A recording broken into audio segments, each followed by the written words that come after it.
promise you this. If you take action on some of the things that I'm about to share with you, you will add as much as 5 to 25 years to your lifespan. And I kid you not, a lot of this is studied by science. A lot of this stuff is validated. A lot of people do not think about the mind as something that, that you want to actually hack. But what I learned from Dave Asprey in our experiments with 40 years of Zen is that consciousness is hackable, and that the way modern science is evolving is so interesting. You can actually study up to 50 different frequencies in the brain. So a lot of you may have heard of alpha, beta, theta, delta. Have you guys heard of that? Turns out that's really, really, really basic. We've gone so much beyond that. I spoke to the author of the book, God in Your Brain, Dr. Mark Waltham. There are at least 50 different frequencies which are being studied right now. And you can reverse engineer these frequencies to change the way your brains function.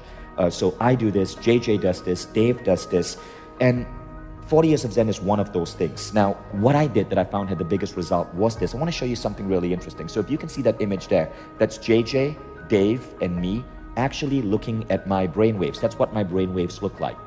So by learning what brainwaves correspond to what states you want, what corresponds to creativity, what corresponds to intuition, what corresponds to now this is weird, but the ability to alter and bend reality, you can induce those states at will.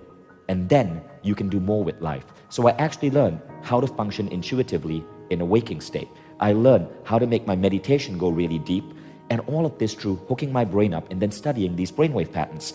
Now, as I mentioned earlier, I can guarantee you that one of the things that you can do immediately without any expensive machinery is radical forgiveness. Radical forgiveness is the big thing. Radical forgiveness was the key to the healthiest brain state. It's also clearly explained in my book, The Code of the Extraordinary Mind. Radical forgiveness is one of the biggest things that you can bring into your life.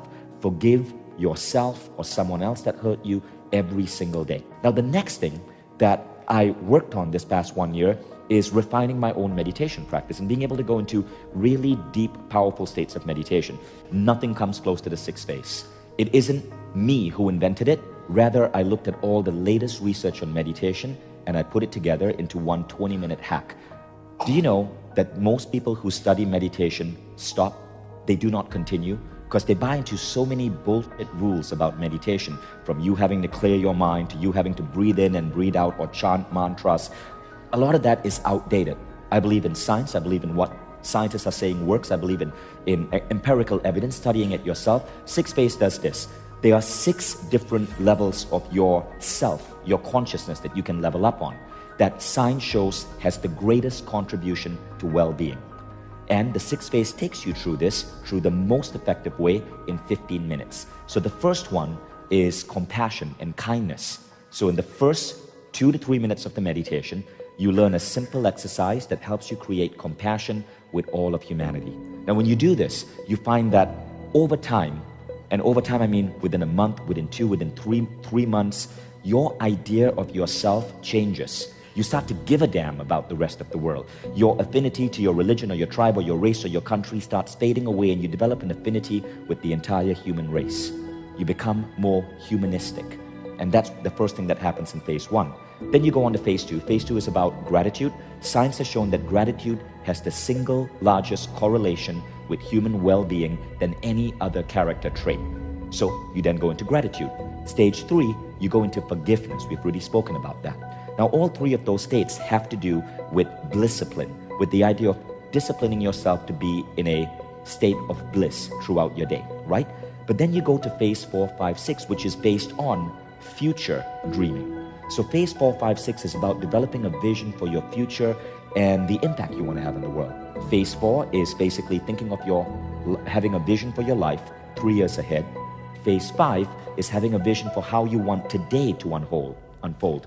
And phase 6 is feeling supported. Phase 6 comes from religious and spiritual traditions, where you have this feeling of being supported by a higher power. Now, we string it all together, and in the book Code of the Extraordinary Mind, I included a bonus chapter where I explain this entire process. So you start with day 1 on compassion, day 2 on gratitude, but by day 7, you're able to string them all together and you have your meditation practice.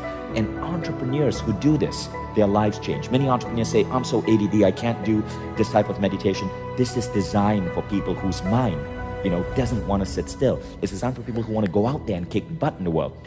So next up, body.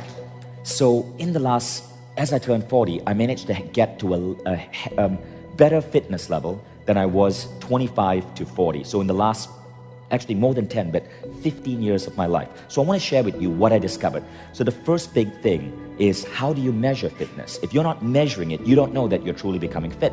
There are two really simple ways. One is resting heart rate.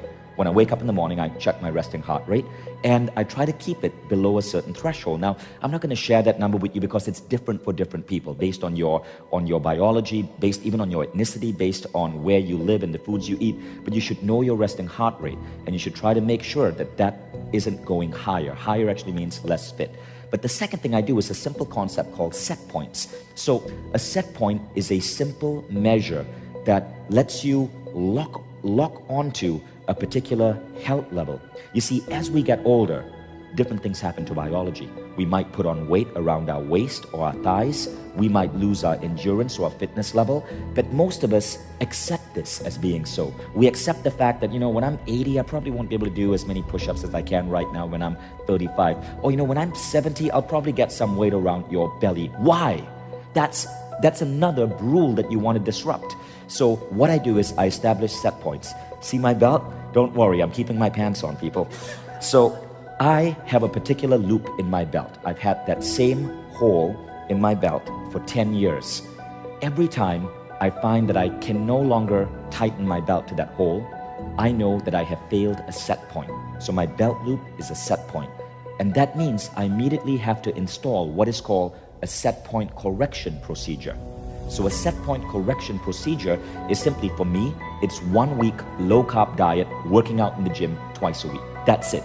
And in 1 week, I go back to that same belt level. So I've been at the same belt level for 10 years until AFAS biohacking and the experiments I did in the last 6 weeks, where I actually lost a further 2 inches. So now I'm the slimmest waist level I've had since 25.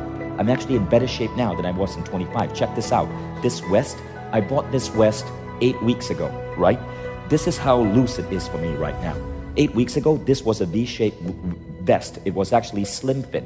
Now I can stick another human child into the back of my vest. It's amazing. So we'll talk about that later. We'll talk about how I went to radical slimming really fast. So set points are really important. I have 2 set points. Belt loop is 1. Now the second set point is really simple. It's push-ups. At any time in my life, I must be able to drop down and do 50 push-ups. If I cannot, I have failed my set point. So with set points, there's a terminology I use, and it's called your non-negotiable point, your non-negotiable set point. My non-negotiable set point is 50 push-ups. If I cannot do 50 push-ups, it means that something is off. Maybe I've put on too much weight, or maybe my muscle strength has gone down. Again, what happens next? Can anyone answer? Set point correction procedure. So I go back to the gym and I change the way I'm eating. So I've been able to consistently do the same amount of push-ups as 40 as I could at 25. But here's the thing, it's actually getting higher. So I just set a new push-up record, which is 55, which is, it's still pretty good.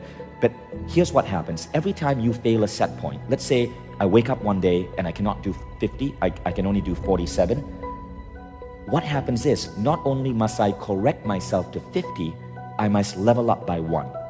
So that's called a correction procedure. I must level up by 1. My new acceptable set point becomes 51. So over the last couple of years, I've gone from 50 push-ups to 51. You see, our brains are really interesting when we fail. So if I set a goal for 50 and I only do 47, you feel like a failure. But that's the wrong conditioning in your brain. You want to flip that around and turn a problem into a project, or a problem into a challenge. So my brain flips and I'm like, okay, I did 47, awesome.